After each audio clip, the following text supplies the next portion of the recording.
Plays, we invite you, just close your eyes, relax, invoke the presence, and hold space.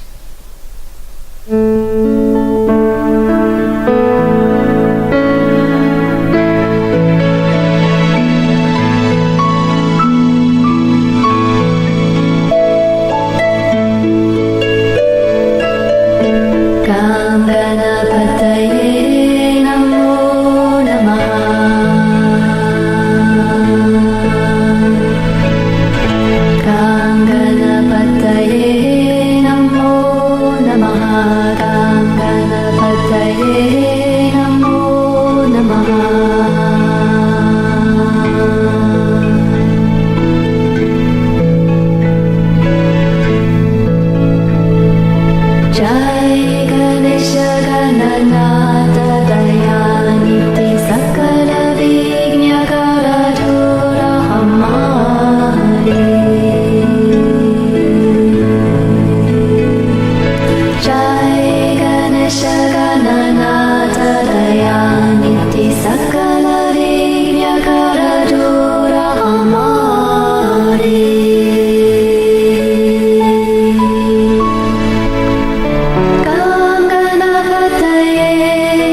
Gam Ganapataye Namo Namaha.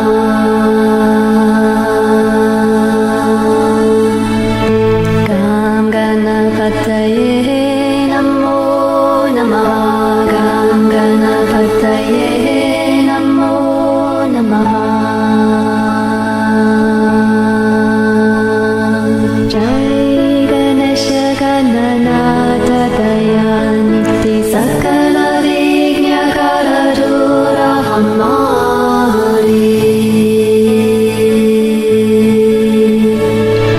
Jai Ganesha Gananata Dayaniti Sakala Vignakara Dura Hamari.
Jai Ganesha Gananata Dayaniti Sakala Vignakara Dura Hamari. Jai Ganesha Gananata Dayaniti Sakala Vignakara Dura Hamari.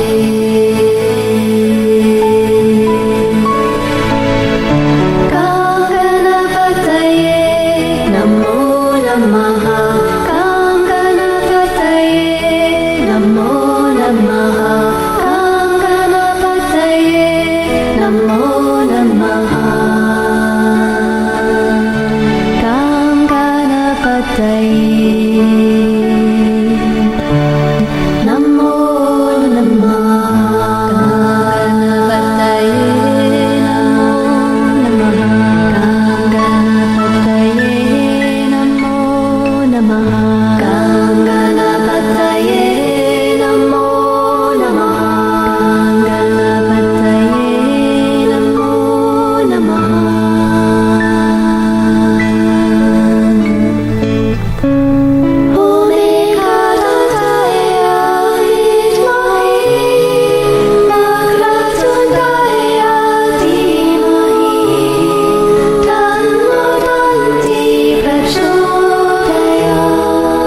Namaste. Namaste. Welcome to our weekly online satsang. Satsang is a fancy Sanskrit word that basically just means community, a spiritual community. Literally, it means community of truth. So wherever two or more people on the path of awakening and the flowering of the heart come together to share their journeys, we've got a satsang. And it strengthens us. We multiply one another's strength and grace and depth when we join together like this. Such an important part of our journey, collectively and individually. So thank you for being here. Flowering Heart Satsang is informal. There's no formal membership. We come from different teachers, teachings, religious, spiritual traditions from different parts of the world. What brings us together is the shared journey of awakening. So we're so glad you're here tonight. It's essential that humanity shift, that we collectively awaken from the delusion of separate, dualistic, egoic consciousness and the world it's created rooted in competition, conflict, and violence. We need to shift into a new world, collectively awakened into our sense of oneness with one another, with the divine source, with all that exists, so that we can give birth to a new world rooted in cooperation, harmony, and peace. Moving in that direction is happening one person at a time, with you and me and so many others. And we believe one day we'll reach critical mass and the whole collective consciousness will shift from its leaning into duality and illusion into oneness and truth. And we're so looking forward to that. We have no idea how long that's going to take. It really doesn't matter. We're moving in that direction. More and more people are awakening. So glad you're with us. Please give us a like or a love, a heart or a thumbs up if you're on Facebook Live. We get to go in at the end and see your names and send you extra hugs and blessings, and we're just so glad to know that you were here. If you're watching on Vimeo, you'd have to enter a comment in the chat that you're there and state your name, and that would be great too. I always look there as well. And there's LinkedIn and YouTube. I don't know that there's an easy way to put your name there, but thank you that you're watching and participating, whatever platform you're using. What other announcements? Communion? Yesterday, we had our monthly interfaith communion with the Cosmic Christ. We focused on abiding in the presence. And the recording, the video recording is up on Facebook Live and also at Vimeo, and you can go in and watch it and feel the grace, no matter how long after it happened that you happen to tune in. Our book club is still open for new participants. You can actually join any time. There are two things happening. On Sunday afternoons at 2 o'clock, we meet for an hour or so, and we are discussing books that are centered on Christian mysticism, meditation, and contemplative prayer. We're starting with a book by Thomas Keating, a very well-known abbot, Trappist monk and abbot, very highly illuminated being, who was one of the founders of the centering prayer movement. And the second thing we do at the end of the book club is we have a centering prayer group that does that beautiful contemplative practice for about 20 minutes at the end of each one of our book club meetings. So we'll be using other books too ongoing, so you can start anytime you want. You haven't missed that much. And because there's an ongoing centering prayer group, you're always welcome to come be a part of that. So please do. The information is on our website at floweringheart.org. I think that's it. Whew. We got through the announcements. Yay. So, I feel like there's something else I want to say. Maybe it'll come up during the discussion. We'll see. We like to open it after the initial 10 minutes or so of silent meditation while the music plays, and we make a few announcements. We open it to questions and answers on the spiritual journey, awakening, divine union, previous lives, future lives, meditation, contemplative prayer, whatever ideas you may have concerning spirituality, especially your own spiritual journey, and you'd like more clarity and light, please listen to that still small voice in your heart and enter that question in the chat, because it will help everyone. And it moves the divine to inspire us with light to share with you. So that's your part to play in the satsang, is to be present by sharing something of yourself and what you're dealing with in your journey. And while you're asking that still small voice inside, I like to read some quotes and articles from a website called inspiringquotes.com. And each week for quite a while I've been sharing these little articles and quotes. Tonight I've chosen 21 quotes to help you trust your intuition. And the author of this little article and the collection of 21 quotes is Tony Donnell.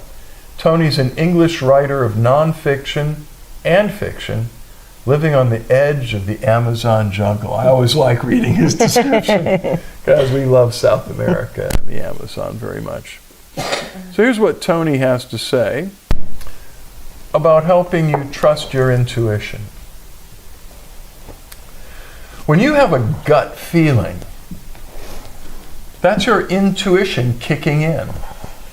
It's a hard process to describe, but it's basically the ability to understand or know something, often immediately, based on your feelings rather than facts. Intuition is similar to instinct, but not the same. Both come without conscious reasoning. But instinct is an automatic response that pushes you into an action that typically promotes survival, such as fight or flight. Whereas intuition is a feeling of knowing, a judgment, insight, or decision that just feels right. Learning to trust these hunches has helped people from all walks of life to succeed, whether by making new discoveries, creating great art, or building a successful business. Here's some quotes about the value of intuition from philosophers, artists, business leaders, scientists, and more. So here we go. Sell your cleverness and buy bewilderment. Cleverness is mere opinion. Bewilderment, intuition. Rumi. You can start to, once you get to know Rumi a little bit, you can feel him coming. The highest endeavor of the mind and the highest virtue is to understand things by the intuitive kind of knowledge. Baruch Spinoza. Logic, which alone can give certainty, is the instrument of demonstration. Intuition is the instrument of invention. Henry Poincaré. All human knowledge begins with intuitions, proceeds from thence to concepts, and ends with ideas. Immanuel Kant. Intuition comes very close to clairvoyance. It appears to be the extrasensory perception of reality. Alexis Carrel. The activity of the intuition consists in making spontaneous judgments, which are not the result of conscious trains of reasoning. These judgments are often, but by no means invariably, correct. Alan Turing. All great achievements of science must start from intuitive knowledge. I believe in intuition and inspiration. At times I feel certain I'm right while not knowing the reason. Albert Einstein. Women observe subconsciously 1,000 little details without knowing that they're doing so. Their subconscious mind adds these little things together and they call the result intuition. Agatha Christie. A hunch is creativity trying to tell you something. Frank Capra. You must train your intuition. You must trust the small voice inside you which tells you exactly what to say, what to decide. Ingrid Bergman.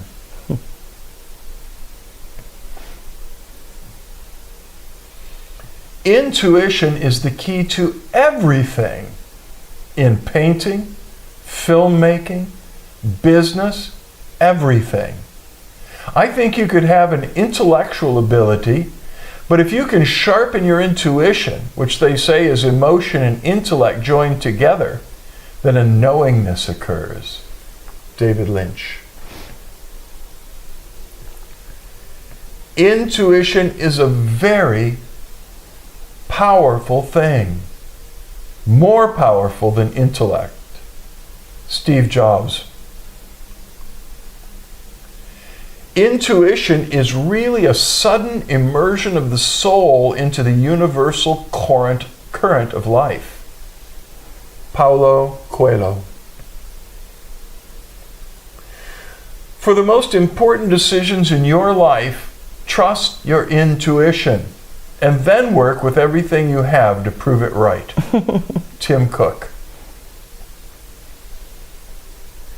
You have to leave the city of your comfort and go into the wilderness of your intuition. What you'll discover will be wonderful. What you'll discover will be yourself. Alan Alda.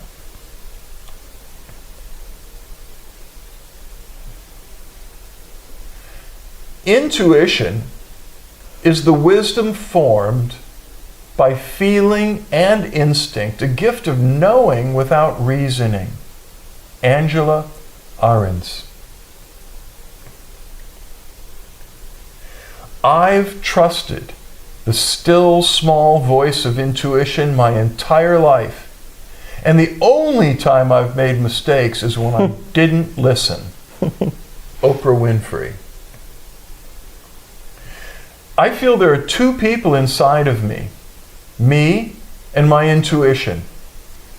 If I go against her, she'll screw me every time. And if I follow her, we get along quite nicely.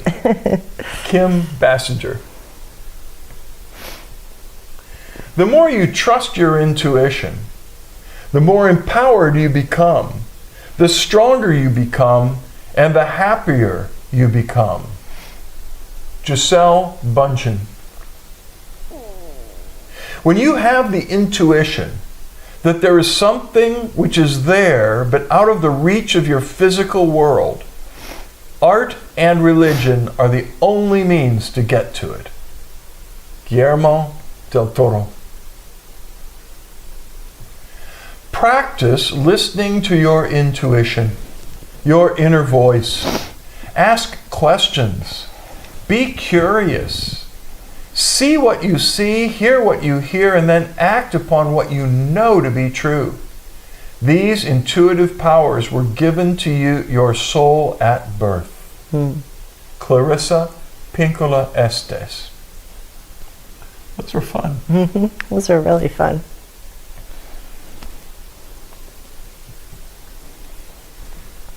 I really, really agree with the one that says, I've learned to trust my intuition, because when I haven't, it really screwed me. It's true. Like so many times in my life, I've learned to trust my intuition now very, very much, but sometimes I still don't. And every time I'm like, I knew. My intuition told me, and I didn't listen. And that still small voice was screaming. yeah. Sometimes God shouts at me in silence. And it happened to me today. Just yesterday, I was thinking that I needed some kind of different vitamins, and I was parked in front of a vitamin shop running errands. And I sat there and I looked up at my intuition. They always have the sale table, a clearance table, and I looked up and I was like, I haven't been in there a long time. Maybe I should go look on the clearance section. And the doubting mind goes, oh, you don't need that. You have other things to do and you don't need to take that time. And I went in there and there was this vitamin that had some stuff in it that I hadn't really been getting before. And it was marked like 75% off. I was so excited. I was like, good job listening to your intuition. And when we reinforce it, it makes it happen more frequently. When we acknowledge and give thanks that we got the intuition, and then give ourselves thanks for actually listening to it. It helps build that inner intuitive muscle. Indeed.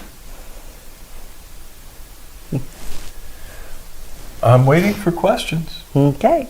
Because there weren't any last week. Do you not want to know anymore what we have to say? We can just shut up, send you a blessing, and sign off. I'd much rather have a discussion. Come on now. Can't buy. It's not that hard.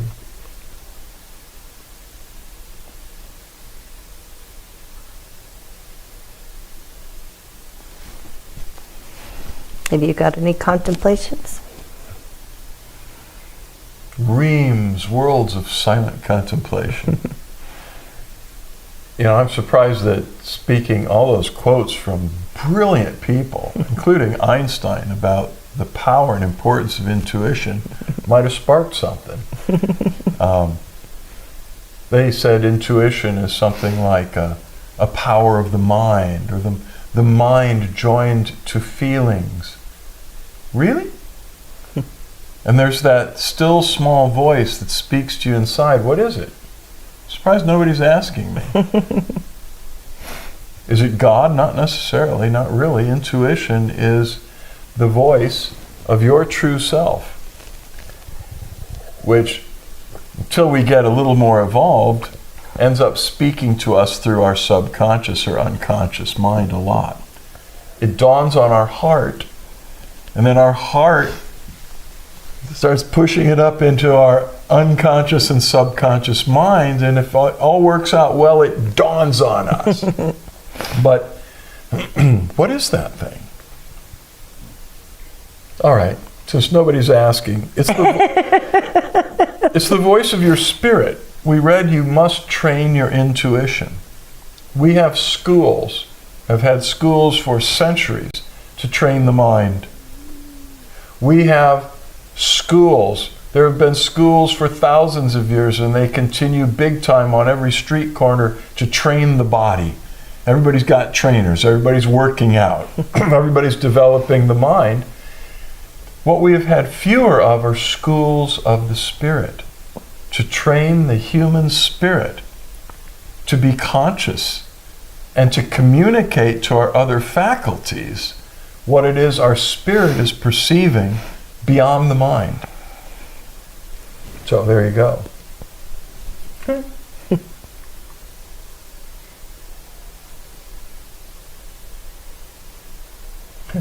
Jennifer writes, I feel like my questions so far have been asked and answered during these times. And I learned by repetition, but don't want to bore everyone else, cause a Groundhog Day effect. Well, you have never been boring yet, Jennifer, so. But I'm sure that one truth dawning, one insight dawning, leads to hunger for more truth, more light. It's not a destination. It's not like all my questions are answered.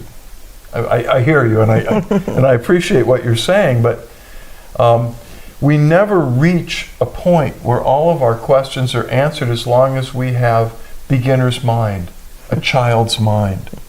There's always more light. There's always, I've never seen that bug before. I enjoy, I do read, I don't listen to news, but I do read some. And one interesting outlet has been the Miami Herald. They almost every day are announcing the discovery of a new species. We hear so much about extinction. We hear so much about climate and environmental issues and all the species that are being wiped out, which is true. But what some of us, I think, don't realize is that every single day people are discovering new species that we didn't know existed. Some of them are very beautiful and exotic. It's like, wow, really? So there's always new truth is what I'm saying. There are things that no human has ever seen before, just awaiting your discovery. And yeah, I guess the only way I'd get bored is if I just keep fixating on the same mental concept. Even my spirit, my intuitive embrace of those spiritual truths continues to morph and evolve and expand like fractal patterns, expanding through the universe. So, sure. Ekaterina asks, can you talk more about opening the seventh chakra? Sure, I can. And I will. The seventh chakra, there are huge numbers of chakras or energy centers in the human body. We primarily, in yogic practice, deal with the main 7 chakras from the root chakra to the crown chakra. The root chakra is stability, security, solidity, rootedness. First chakra, that's where the Kundalini dwells, the divine feminine energy that is the potential for dynamic transformation in the physical realm as well as spiritual, resides there. The second chakra is often called the sacral chakra. That first one is Muladhara. The second one is called Swadhisthana, the sacral chakra, located in the genital region. And that has to do with our feeling of sensory connection with others, with the world around us. Hence, it's the chakra that's involved with pleasure, comfort, and connection. Nice one.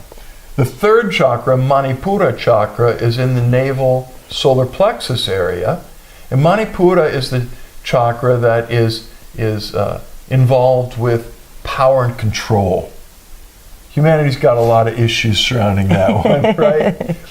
The fourth chakra is where, for many people, genuine spirituality begins. That's the heart chakra, Anahata. And that's where we experience connection, but spiritual connection and love and compassion. So the second chakra is really important because that's where we feel connection and oneness with others on a felt sensory, and it's not just physical senses, it can be sort of psychic senses as well. The heart chakra, we're beginning to get into unconditional love. And then the fifth chakra, the throat chakra, is Vishuddhi, and that chakra has to do with manifestation, not surprisingly. The throat is where we give utterance to words that have the power to shape and change reality. It's also, Yogananda talked about the seat of the ego being in the neck, right at the back of the head, and that the Kundalini had to get past that point to awaken the upper 2 chakras. So the throat chakra is very powerful. And while it can be very creative, words can be so creative, and not just words, but music, sound, singing, vibration, mantra, all that's through the throat chakra. It can also be highly destructive, obviously. I mean, a single unkind word spoken out of course can start wars and tremendous problems. So throat chakra is very important. And worship of the divine and surrender to the divine has a lot to do with the throat chakra. Then we get to the sixth chakra, Agnya, also called the third eye chakra. That is the chakra that's related to intuition. Intuition, seeing, mystical awareness. It's the end of duality. It's where the Ida and Pigali nadis, which are the serpent channels that wrap around the Shushumna, the central channel that runs up the spine. Those two channels, one is male and one is female, they finally come together right there at the third eye chakra. And that's where, when that's open, the door is open to see and to intuit beyond the capacity of the ordinary mind. Then we get to the seventh chakra, Sahasrara, in the top of your head. Sahasrara means, well, we call it the crown chakra, but it's the 1,000-petaled lotus. And it's the highest one in the body. There are chakras below the root chakra. There are chakras above the crown chakra. But what we're working with in our human life here is mostly from the root chakra to the crown. And the Kundalini, that spiritual divine energy, as it makes its journey up the Shushumna, the central channel, awakening and clearing each chakra successively, if it's successful, finally reaches the crown chakra and it begins to flower and open. Put simply, when the crown chakra is closed, we experience duality or separation. When the crown chakra is open, then we experience connection to the flower of life, to the universal grid of life and energy and being and consciousness. We experience oneness. So the goal of most yogic work with the Kundalini and with the chakras is to get it up there, to open the crown chakra and stay up there in that state of awareness so that we experience cosmic consciousness, oneness with the universe. The question actually was, could we talk more about opening the crown chakra? And I would say that's not our job. It's sort of like another metaphor of knocking at the door of divine union. You can bang on the door all you want. You can sit on our side of that door that opens into the light, into oneness with God. We can scream, we can shout, we can throw things at it, we can try to break it down with a hammer, and nothing does it. We can try the magic words, open sesame, abracadabra. You can try whatever you want to try. In my experience, just like the door to divine union opens from the other side, and we have to be patient and consistent and wait on the Spirit of the divine, for the divine, through grace and love, to open the door for us and invite us in. And I think the blossoming of the crown chakra also is a divine grace that comes from the transcendent oneness of all things. And at some moment, usually unexpected, the divine opens that chakra and we begin to experience something beyond human existence in the transcendent world. I think it's really important that we remember that we're here to have a full, rich human experience. And a lot of people, when they get on their spiritual journey, just want the crown chakra open. They just want to go for the prize. They want their eye on the prize. But that would be like a baby running a marathon. We have to make sure that all of our chakras are healed and whole and in balance, and that they're all working together, and that requires most of the time a tremendous amount of spiritual work and growth. Yes, we can do chakra meditations, we can do kundalini breathing, we can do and it's good. pranayama. Go ahead, do it. It helps. Right. But to keep the focus on being fully integrated on all of your levels of humanity with all of the chakras, because once those are in flow and in balance, it's almost like an automatic, instead of focusing on, what age can I run a marathon, or at what time, or how's this going to happen? It's like, first we have to learn to scoot, and then crawl, and then walk, and then tumble, and then, there's a progression. And it's that way in our spiritual path too. So I've learned to be a lot more gentle on myself and not focus so much on what chakra's open and how it's open and when is it going to open, or the logistics of it, because for me that's more mental exercises. I just try and stay focused on being the most balanced, loving human being that I can each day, and continually to become aware of my charges and my shortfallings, because that's how we're really going to grow. The way isn't up, it's through most of the time. Maybe you've been to an old carnival that had one of these games where you got this big mallet and you hit it, and the ball goes up, and you try to get it to go all the way up to hit the bell. Ding! The man wins a cigar. It's like, but it comes back down. So most human effort to raise Kundalini up involves coming back down. Again and again, up and down and up and down, because, there are various reasons, because the door opens from the other side by invitation, but also because a lot of us, through yoga, meditation, spiritual experiences, go into higher states, but we still have stuff to clear in the first 3 chakras. And so the divine will make sure to help us come back down into those chakras and work on our insecurity, our fear, our health issues, our sexual issues, our feelings of alienation, our feelings of being out of control and trying to control our lives and our environments. That's just the first 3 chakras. So a great contemplative monk, Thomas Merton, many of you may have heard of him or read some of his books. He kind of opened the door to the Christian Buddhist dialogue, which is fascinating stuff. But Merton said, the way up is down. He said, you can't just go up to the light. He said, the way to unite with God is to dive deep into the center of your being and go through the darkness at the center of your being and go, as Suzanne said, not around it or over it, through it. Into God, into union. And Carl Jung told the same kinds of stories.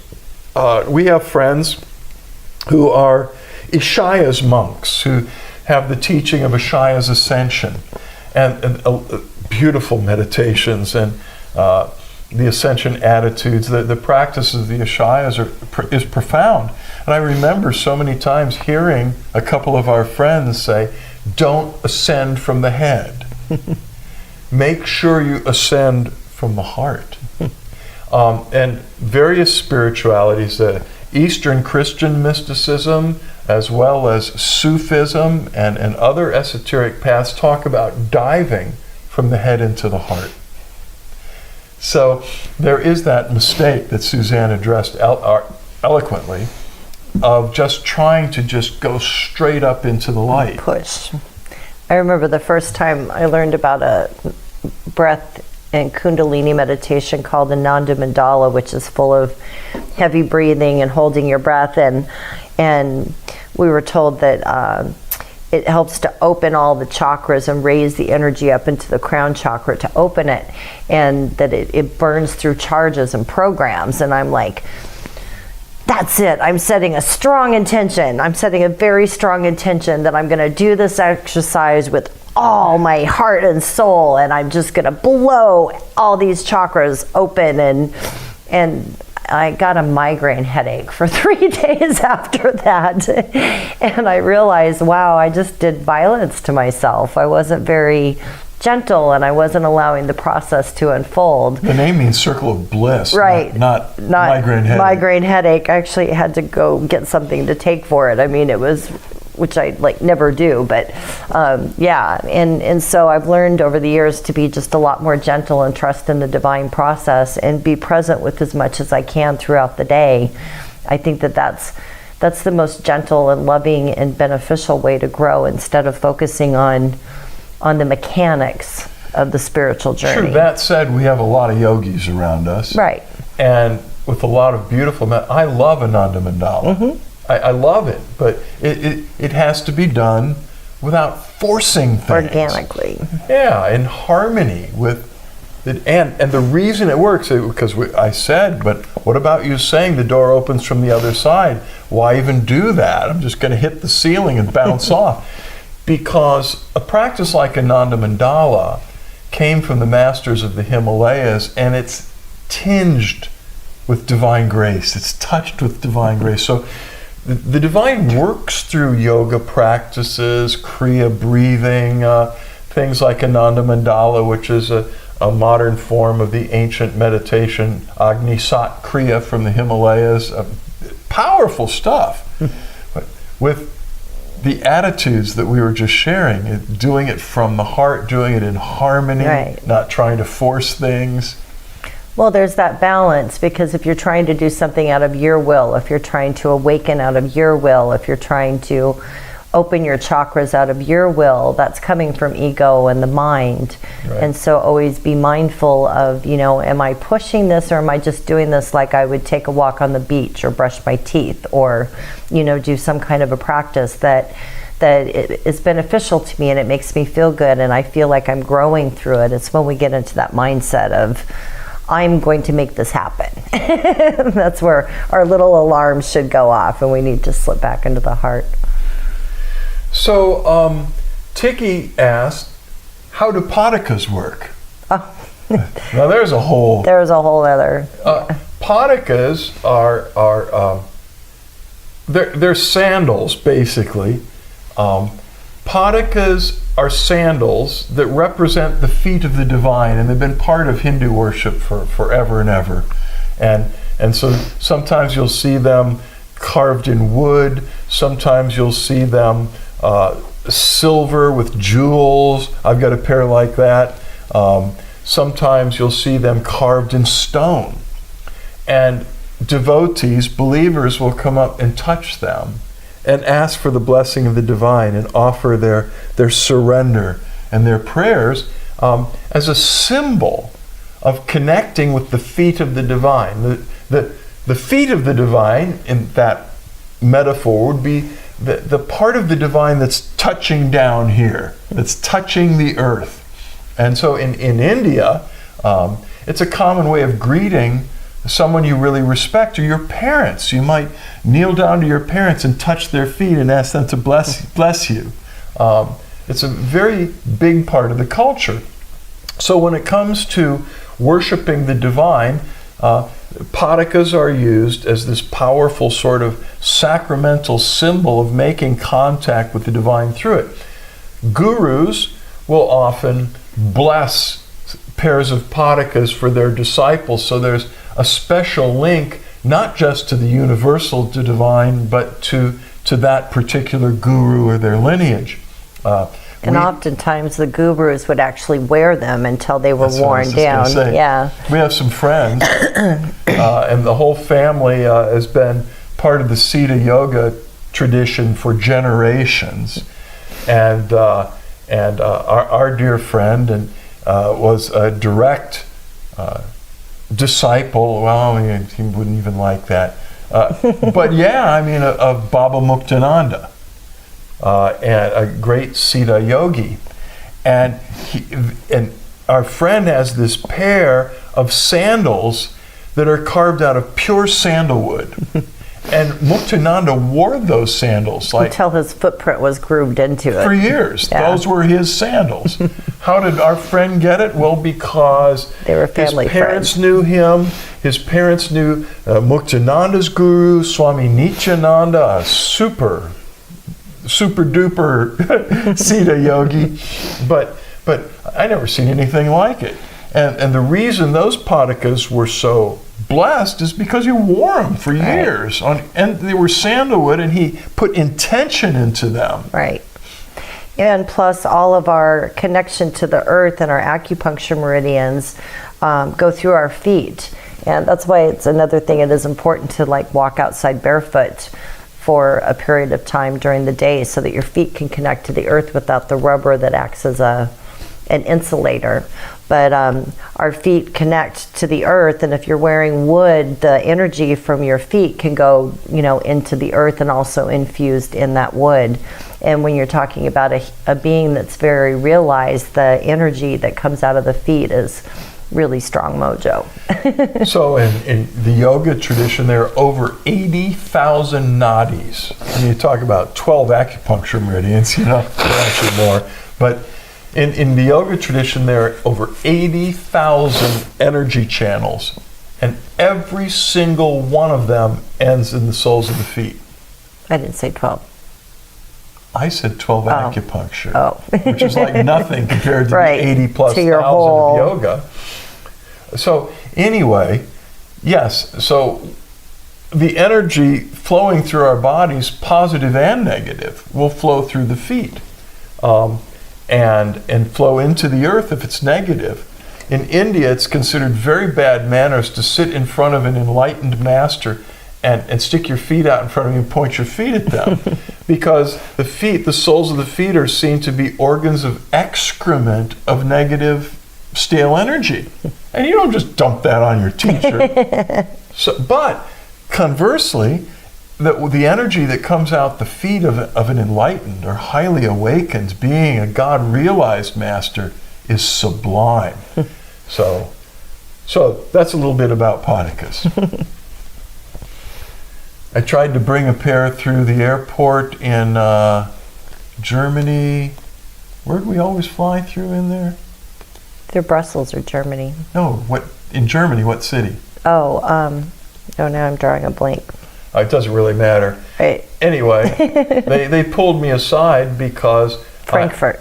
I was trying to take through customs in Frankfurt this pair of patakas, and they said, "What is that?" And these were silver encrusted with jewels. "What is that?" And I said, "They're radioactive." Boom! They came and pulled me out of line, brought out the bomb sniffing machine. Wrong word. Wrong Well, word. I did it on purpose, and we all got a big laugh. Don't do that now, but at the time that I did it, there was still a sense of humor. I didn't say they were bombs. I just said they're radioactive. They're filled with the power of God.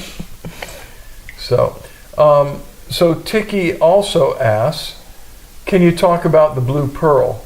And my friend Tristan Martel needs healing for cataract surgery this Wednesday. A lot of times when our consciousness becomes single, there's an experience that of seeing like a pearl or a God's eye directly in front of your third eye. And in the Siddha Yoga tradition, it's often a blue pearl, literally. And people experience seeing that pearl. And Yogananda talked, it can be other colors, but that God's eye, when you see it in meditation, you just let yourself go through it. Problem is people try to force their way through it.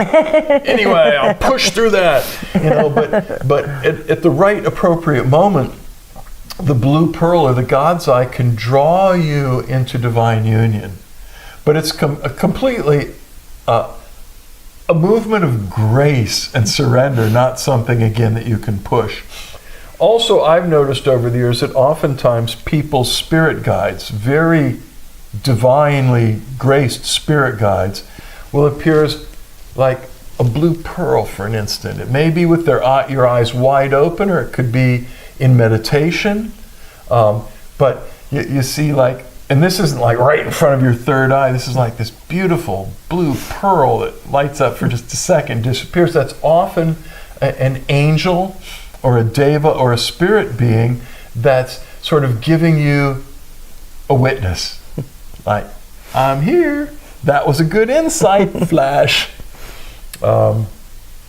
So, and for your friend Tristan, who's needing cataract surgery this Wednesday, I just want to say, wow, I've been through it, both eyes. It's like, if you need it, it's the best thing you can do. I was scared, I cried. I don't go to hospitals, I don't get surgery, but I needed to. And after I experienced how easy that was, I recommend it to anyone. What a difference it makes to be able to see clearly and see the color blue, talking about the blue pearl. The main thing that lights up when those yellowy cataracts are removed and fresh, clear lenses are put in is the experience of the color blue. You thought you were seeing it, but you hadn't seen it in years with the vibrancy of true blue. So we'll pray for her for sure. And we've gone pretty late. But that was great. Thank you for the questions. Yeah, you kicked in. Yay. So, and Jennifer said, wow. Okay, so if you would, close your eyes and open your heart and invoke the divine presence.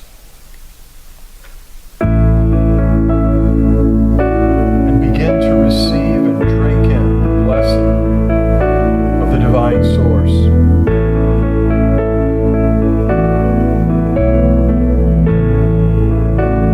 Receive what we call the flowering heart blessing. The blessing of the divine itself to initiate, to catalyze, to accelerate awakening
could open your eyes and begin to make direct eye contact with Suzanne and or me.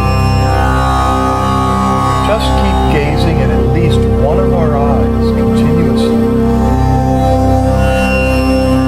as we dive into the light meditation.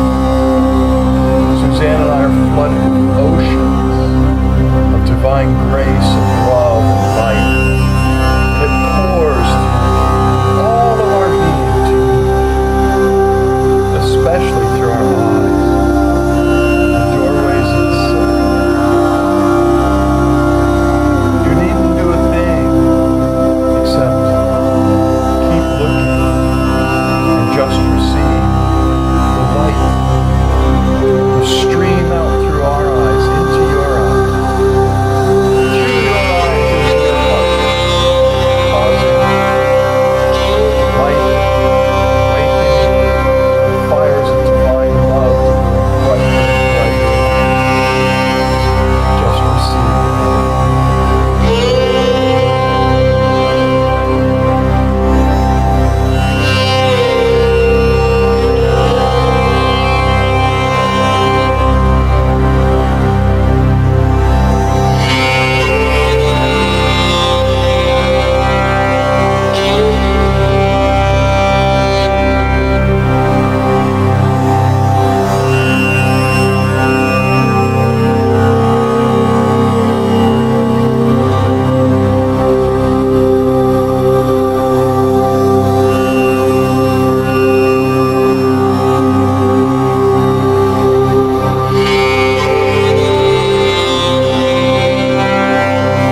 lie down nearby in Shavasana. That's a lovely yoga pose. So easy. You just lie comfortably on your back with your eyes closed, your arms loosely at your sides, and your palms open, turned upward. And just let yourself dissolve in the presence of God. We love you very much. Much love, light, and blessings. Until we meet again, know that the divine in us beholds the divine in you. And we bow to you. Namaste. Namaste.